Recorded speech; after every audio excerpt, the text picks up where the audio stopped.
오늘 하나님 말씀은 구약 성경 잠언 18장입니다. 구약 성경 잠언 18장 20절과 21절의 말씀입니다. 말씀을 봉독하겠습니다. 사람은 입에서 나오는 열매로 말미암아 배부르게 되나니 곧 그의 입술에서 나는 것으로 말미암아 만족하게 되느니라. 죽고 사는 것이 혀의 힘에 달렸나니 혀를 쓰기 좋아하는 자는 혀의 열매를 먹으리라. 아멘. 사랑하고 축복합니다. 오늘은 구약 성경 잠언 18장 20절부터 21절에 있는 말씀을 중심해서 입에서 나오는 열매라는 제목으로 말씀을 선포하고자 합니다. 여러분, 제가 여러분에게 묻기를 여러분 행복하십니까? 라고 묻는다면 여러분은 어떻게 답변하고 싶으십니까? 아마 각자 생각하는 관점에 따라서 다르게 대답을 하실 것입니다. 왜냐하면 행복이라는 생각의 기준이 각자 다르기 때문에 그렇습니다. 그래서 어떤 분은 경제적으로 풍요로우면 행복할 것이라 생각할 것이고, 또 어떤 분은 몸이 건강했으면 행복할 것이라 그렇게 생각할 수 있을 것입니다. 뿐만 아니라 또 어떤 분은 마음이 평안하면 정말 행복할 것이라고 하는 그러한 행복의 기준을 정할 수 있을 것입니다. 그렇다면 과연 우리 주변에 있는 부자들은 그들 스스로 다 행복하다고 느끼고 있을까요? 이런 질문에는 그렇지 않을 것이란 답변이 나올 것입니다. 왜냐하면 정말 라면을 먹으면서도 재미있고 행복하게 사는 가정이 있는가 하면 반대로 산의 진미를 먹으면서도 불평하면서 한숨 속에 살아가는 그러한 가정도 있기 때문에 그렇습니다. 그렇다면 여러분의 가정은 과연 어디에 속한다고 생각을 하십니까? 그리고 오늘 우리의 교회처럼 비록 농촌 교회지만은 서로 사랑하며 성도의 교제를 나누는 행복한 교회가 있는가 하면은 반면에 1000명, 2000명 많게는 수만 명이 모여도 늘 불평하며 싸우는 소수의 교회도 없지 않아 있습니다. 그러면 과연 이러한 행복과 기쁨은 어디서 오는 것일까요? 물론 여러 가지 조건 속에서 행복을 느낄 수 있겠죠. 그러나 여기서 저는 한 가지 지적한다면 행복은 외적인 요소로서 우리의 언어 생활에서 온다. 이렇게도 말하고 싶습니다. 여러분, 사람이라면 어느 누구나 한 번쯤은 겪었듯이 정말 힘들어할 때에 내 곁에서 어느 누군가의 위로의 말 한마디, 그리고 따스한 격려의 말 한마디를 해준다면 스스로 행복함을 느끼게 될 것입니다. 그래서 흔히 말하기를 상대방의 마음을 알려면 상대방의 말을 들으면 알 수 있다는 말이 있습니다. 왜냐하면 사람이라는 것은 마음의 악이 가득하면 자연스럽게 악한 말을 할 수밖에 없고, 반면에 마음의 선이 가득하면 선한 말을 하게 되게 되는 것이기 때문에 그렇습니다. 그리고 또한 마음에 믿음이 가득 차 있으면 항상 긍정적인 말을 하는가 하면은 반면에 불신이 가득 차 있는 마음은 항상 부정적인 말을 할 수밖에 없습니다. 그렇다면 과연 성도 여러분의 언어 생활, 언어 습관은 어떻습니까? 우리가 평상시에 무의식적으로 사용하는 여러분의 언어 습관이 낙관적이신가요? 아니면 비판적이신가요? 아니면 감사의 언어 생활이십니까? 아니면 불평의 언어 습관이십니까? 만약 평상시에 우리의 언어 습관이 비판적이고 불평스러운 언어 습관이라면 우리가 반드시 바뀌어져야 하는 것입니다. 물론 어떤 분은 이렇게 반문할 수 있겠죠. 살아가는 것이 너무 힘들고 너무 짜증나고 신경질 날 때면 소리라도 지르고 발산해야 그나마 스트레스를 해소할 것만 같은데 그것까지도 하지 말라는 소리냐라고 어쩌면 반문할 수 있을 것입니다. 그러나 거기에 대한 대답은 그렇다고 답변하고 싶습니다. 왜냐하면 오늘 성경 말씀이 우리에게 귀한 답을 주고 있는데, 첫째는 하나님은 우리가 한 말에 대해서 심판을 하시게 되는 것입니다. 오늘 본문 20절의 말씀입니다. 시작. 사람은 입에서 나오는 열매로 말미암아 배부르게 되나니 곧 그의 입술에서 나는 것으로 말미암아 만족하게 되느니라. 아멘. 여러분, 이 말씀의 의미는 자신이 말한 대로 심판도 받고 자신이 말한 대로 보상도 받을 수 있게 된다는 말씀입니다. 그래서 예수님도 비슷한 말씀하셨는데요. 마태복음 12장 36절의 말씀 보면 이렇습니다.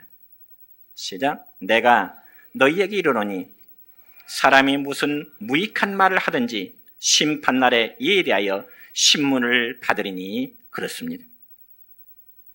사랑하는 성도 여러분이여, 우리는 어떤 말을 하든지 그것은 우리 각자의 자유일 것입니다. 그러나 우리가 내뱉는 말이라는 책임은 우리 자신에게 있다는 사실을 알아야 되는 것입니다. 그리고 내가 내뱉는 말에 대한 하나님의 심판이 있다는 사실도 인지해야 되는 것입니다. 왜냐하면 하나님은 우리가 한 말에 대해서 책임을 물으시기 때문에 그렇습니다. 그러므로 성경에 보면 우리 성도들에게 하지 말라고 하는 말씀이 많이 있습니다. 어떤 말씀인지 아십니까? 성경에 보니까 남을 욕하고 수군거리는 말, 남을 비방하는 말, 비판하는 말, 남을 판단하고 정죄하는 말, 매사에 부정적인 말, 마지막으로 성도 입에서 더러운 말을 하지 말도록 성경은 다양하게 표현하고 있습니다. 그러면 우리 성도들이 왜 이런 말을 해서는 안 될까요? 이런 말은 다 사탄이 우리에게 주는 말이기 때문에 그렇습니다. 여러분이요, 사탄의 목적은 교회와 하나님의 자녀들을 파멸시키고자 합니다. 그래서 어떻게 해서든지 파괴하려고 하는데, 여러분, 사탄이 가장 손쉽게 많이 사용하는 방법이 곧 성도들의 언어 생활입니다. 실제로 사탄은 성도들의 입술을 유혹해서, 때로는 불신자들의 입술을 유혹해서 교회를 파괴하고 성도들을 파괴하고자 하는 것이 사탄의 전략인 것입니다. 여러분, 어떤 교회에서 실제로 있었던 일인데요. 그 교회에 지적 장애를 가지고 있던 한 자매가 있었습니다. 그런데 어느 날부터 이 지적 장애를 가진 자매의 배가 불러오기 시작한 것입니다. 결혼도 하지 않았는데. 그래서 그 교회에 당해온 장로들이 깜짝 놀라서 그 자매를 추궁하니까 그 자매가 하는 말이 목사님의 아이를 가졌다는 말을 하게 되었습니다. 그러니 교회가 발칵 뒤집어질 수밖에 없지요.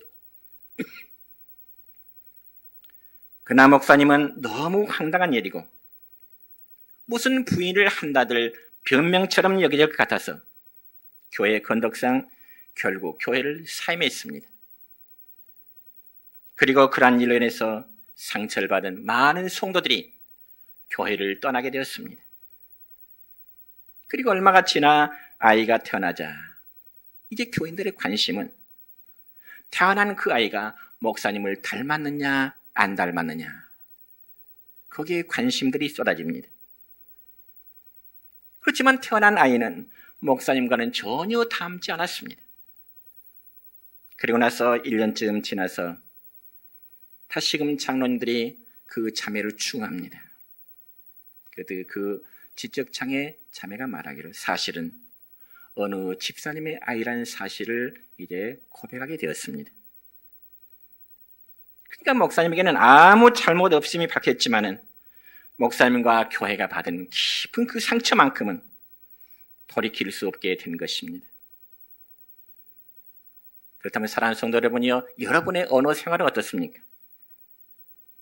하나님이 여러분의 언어 생활을 보실 때 어떻게 평가해 주실 것 같습니까? 혹시 우리의 언어 생활이 남을 비방하거나 정죄하지는 않으신가요? 더구나 우리 믿음의 성도들은 모두 다 하나님 앞에서 우리는 다 신령한 영적 가족들입니다.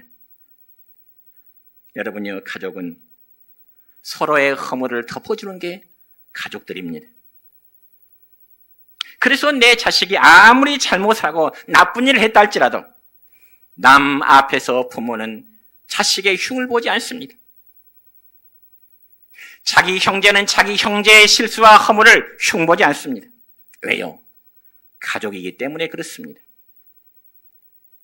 그런 반면에 자식이 공부 잘하고 좋은 직장에 근무하고 그리고 효도 잘하며 그런 처녀는 막 자랑을 하게 됩니다. 왜 그럴까요? 그건 역시 내 자식이기 때문에 그렇습니다. 그럼 우리 성도는 교회의 부족함이 보이고 때로는 주변 성도들의 잘못된 모습이 보인다면 그 부족함을 메꾸어주면서 위하여 기도해 주시기를 바랍니다. 여러분, 하나님이 왜 에덴 동산에서 여성인 하와를 창조하셨을까요? 그건 바로 남편인 아담을 보필하도록 하기 위해서. 하나님은 남자인 아담을 이제 보필하기 위한 여자인 하와를 창조하시게 된 것입니다. 다시 말씀드려서 아담의 부족함을 메꾸어 주도록 하기 위함이다, 그 말입니다. 여러분, 지금은 고인이 되셨지만은 서울 사랑의 교회를 목회하셨던 옥하는 목사님이 이런 말씀을 하셨습니다. 교회가 정의를 부르짖는 사람들 때문에 너무나도 큰 상처를 받는다. 교회는 정의를 부르짖는 사람보다 허물을 덮어주는 사람이 더 필요하다고 하는 이런 메시지를 성도들에게 선포한 적이 있습니다. 참 마음이 와닿는 말씀입니다. 다시 말씀드려서 교회는 정의를 위해서 투쟁하는 사람보다는 오히려 다른 사람의 실수와 허물을 덮어주고 감싸주고 위를 주는 그런 성도들이 더 필요하다는 말씀입니다. 그래서 여러분은 사탄이 좋아하는 말하여 심판받는 게 아니라 위로의 말, 그리고 사랑의 말, 덮어주고 감싸주는 그런 말 하시는 여러분 되시기를 축원합니다. 그래서 우리 모두가 다 예수 안에서 화목된 아름다운 공동체를 이루어 가야 할 것입니다.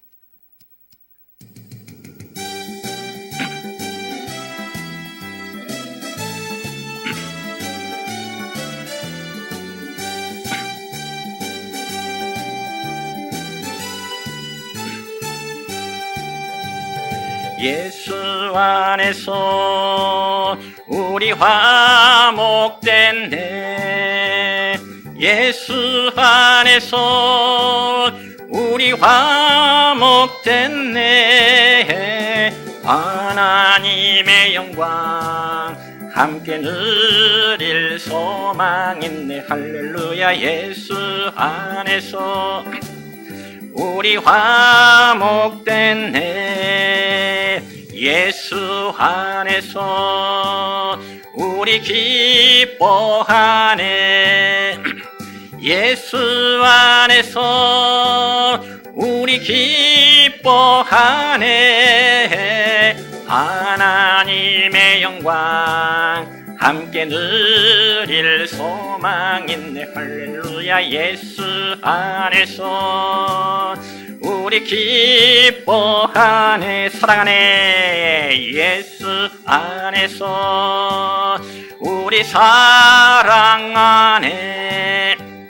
예수 안에서 우리 사랑하네. 하나님의 영광 함께 누릴 소망 있네. 할렐루야. 예수 안에서 우리 사랑하네.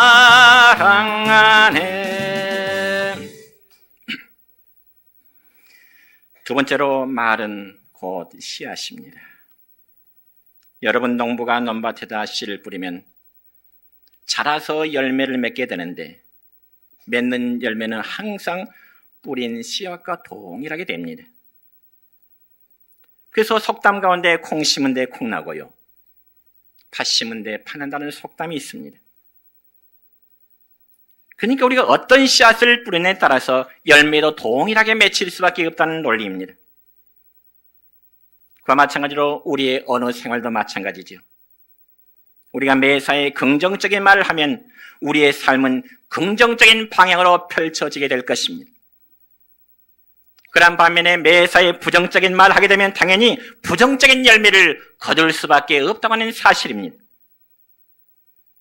그래서 오늘 본문 21절의 말씀 보면 이렇습니다. 시작. 죽고 사는 것이 혀의 힘에 달렸나니 혀를 쓰기 좋아하는 자는 혀의 열매를 먹으리라. 아멘. 여러분, 우리가 빈말이라도 죽겠네 하면은 쉽게 죽기 마련입니다. 그래서 말이 씨가 된다고 말은 어쩌면 성경적인 진리이기도 하지요. 그러므로 긍정적인 언어, 그리고 희망적인 언어 속에 살아가는 사람은 반드시 삶의 성공을 이룰 수밖에 없습니다. 왜냐하면 뿌린 대로 거두어지는 원리이기 때문에 그렇습니다. 여러분, 구약성경 창세기 27장의 말씀을 보면은 나이가 늙어서 눈도 잘 보이지 않던 아버지 이삭이 어느 날 아들 에서에게 축복을 빌어주고 싶었습니다. 그래서 아버지 이삭이 아들 에서에게 이런 말합니다. 에서야, 이 아버지가 늙어서 언제 죽을 줄 모르니까 너는 지금 저 들에 나가서 짐승을 잡아서 내게 맛있는 별미를 좀 해와라. 그러면 내가 그 별미를 먹고 내가 죽기 전에 너에게 마음껏 축복하겠노라. 아버지 이삭이 아들 에서에게 이런 이제 이야기를 하게 됩니다. 그런데 부자간의 그 이야기를 이 에서의 어머니 리브가가 듣게 됩니다. 당연히 아버지 입장에서는 그 아들을 축복하고 싶은데 이 어머니 리브가는 형 에서 대신에 동생 야곱이 아버지의 축복을 받도록 하기 위해서 아들 야곱을 변장시키게 되죠. 그리고는 눈이 어두운 아버지를 속여 형 대신에 동생 야곱이 대신 아버지로부터 축복의 기도를 받게 됩니다. 그리고 나서 얼마 후에 큰아들 에서는 들에서 짐승을 잡아 정성스럽게 맛있는 음식을 준비해서 아버지 앞으로 가지고 나갑니다. 그리고는 아버지 앞에 내놓으면서 아버지로부터 축복 기도 받기를 원합니다. 그렇지만 이미 동생 야곱이 아버지의 축복 기도를 받아버렸기 때문에 더 이상 축복을 빌어줄 수 없다고 하는 그런 내용이 나오죠. 그자 창세기 27장 38절에 보면은 이렇게 기록됩니다. 시작. 내 아버지여, 아버지가 빌 복이 이 하나뿐이리까 내 아버지여 내게 축복하소서, 내게도 그리하소서 하고 소리를 높여 우니 그랬습니다. 그러면 이란 큰아들 에서의 축복 기도 요청에 대한 아버지 이삭의 반응이 어땠을까요? 한마디로 안 된다는 것입니다. 다시 창세기 27장 39절로 40절입니다. 시작. 내 주소는 땅의 기름짐에서 멀고 내리는 하늘 이슬에서 멀 것이며 너는 칼을 믿고 생활하겠고 내 아우를 섬길 것이며 내가 매임을 벗을 때는 그 멍에를 내 멍에서 떨쳐버리리라. 여러분, 아버지 이삭인들 왜 큰아들 에서를 축복하고 싶지 않겠습니까? 아버지는 본래 에서를 축복하고자 했습니다. 그렇지만 그 축복 기도를 둘째인 야곱이 받아버렸기 때문에 다시 축복할 수가 없게 된 것입니다. 물론 우리가 생각할 때는 아버지가 큰아들이나 그리고 둘째 아들이나 아무에게라도 축복 기도할 수 있을 것 같지만은 여러분 옛날 족장 시대에는 아버지가 한 번 빌었던 축복 기도는 아무에게나 할 수가 없었습니다.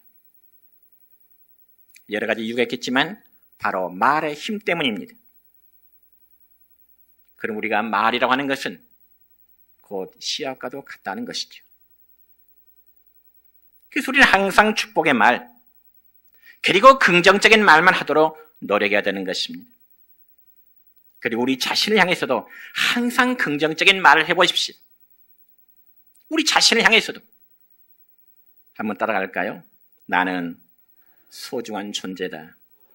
나는 하나님의 사랑을 받는 존재다. 나는 오늘 또 승리한다. 멋있는 미래가 나를 기다리고 있다. 그러면서 우리의 자녀들 향해서도 늘 축복을 빌어주십시오. 너는 하나님의 사랑받는 자녀다. 하나님이 너를 크고 아름답게 생활하실 것이다. 너는 성공한다. 너는 미래 우리 교회와 이 사회의 주인공이 될 것이라고 하는 신앙의 부모는 사랑하는 자녀들 위해서 축복의 기도를 빌어줘야 된다는 것입니다. 그리고 사랑하는 성도 여러분이요, 저는 여러분이 고민합니다. 여러분의 가정 생활이 잘 안 풀리고 자꾸 어려운 일이 터질 때일수록 우리는 말 조심을 해야 됩니다. 그럴 때일수록 우리는 어려운 때일수록 긍정적인 말을 해야지. 신세 한탄의 말을 하면 결국 자기 파멸을 초래할 수밖에 없는 것입니다. 여러분 특별히 구약성경 다니엘서 3장의 말씀을 보면은 다니엘의 세 친구들은 느부갓네살 왕이 만든 금신상 앞에 절하지 않았다는 이유로 인해서 그들이 왕 앞에 끌려갔습니다. 그리고는 뜨거운 풀무불에 던져지기 직전에 왕이 마지막으로 다니엘의 세 친구들에게 회유합니다. 뭐라고 회유한가요? 너희들이 내가 만든 금신상 앞에 절하지 않았는데 한 번만 절하면은 내가 너희들을 용서하겠노라고. 내가 너희들을 살려주겠노라고. 그럼에도 그때 다니엘의 세 친구들의 반응이 어떠했을까요? 이 점에서 다니엘서 3장 17절의 말씀 보니까 이렇게 기록됩니다. 시작. 왕이여, 우리가 섬기는 하나님이 우리를 맹렬히 타는 풀무불 가운데서도 능히 건져내시겠고 왕의 손에서도 건져내시리이다. 아멘. 참 대단한 믿음의 고백 아닙니까? 왕이 비록 우리를 풀무불에 던져놓는다 할지라도 우리가 섬기는 하나님이 우리를 건져내실 것입니다. 맹렬히 타는 풀무불 가운데서도 하나님 우리를 살려주실 것입니다. 참 멋있는 신앙의 고백입니다. 그래서 그들은 실제로 불 속에서 구원을 받았고요. 입으로 고백한 대로 이루어진 것을 알게 됩니다. 그러므로 여러분이요, 우리의 입술로 무슨 말을 하든지 그대로 이루어짐을 믿으시기 바랍니다. 왜냐하면 말에는 힘이 있고요. 말에는 생명력이 있고요. 말에는 곧 씨가 되기 때문에 그렇습니다. 세 번째로 하나님은 긍정적인 분이십니다. 그러면 왜 우리가 긍정적인 말을 해야 될까요? 그 이유는 우리가 하나님을 닮아가기 위해서인 것입니다. 여러분, 저는 지금도 기억나는 것인데 제가 과거 영산포에서 전도사 생활할 때 영산포 교회 바로 앞 정원에 옛날엔 크고 작은 나무들이 많았습니다. 정원이 참 아름다웠어요. 그래서 한 번은 교회 앞마당 정원에서 제가 우연찮게 뒷짐을 갖고 가는데요. 제 뒤에 따라오는 제 큰아들 녀석 성은이가 제가 뒷짐을 지고 걸어가니까 제 아이도 뒷짐을 지고 뒤따라오는 것입니다. 여러분 생각해 보세요. 5살쯤 되는 녀석이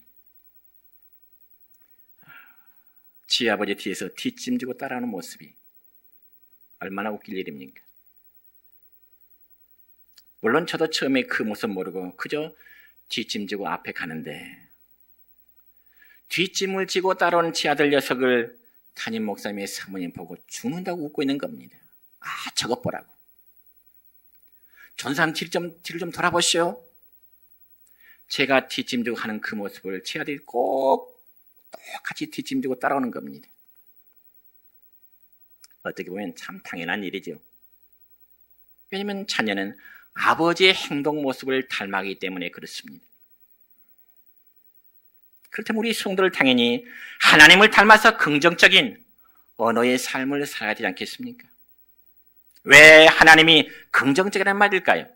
그분은 전능하셔서 모든 무엇이든지 할 수 있는 분이기 때문에 하나님에는 결코 부정적이라는 것이 있을 수가 없습니다.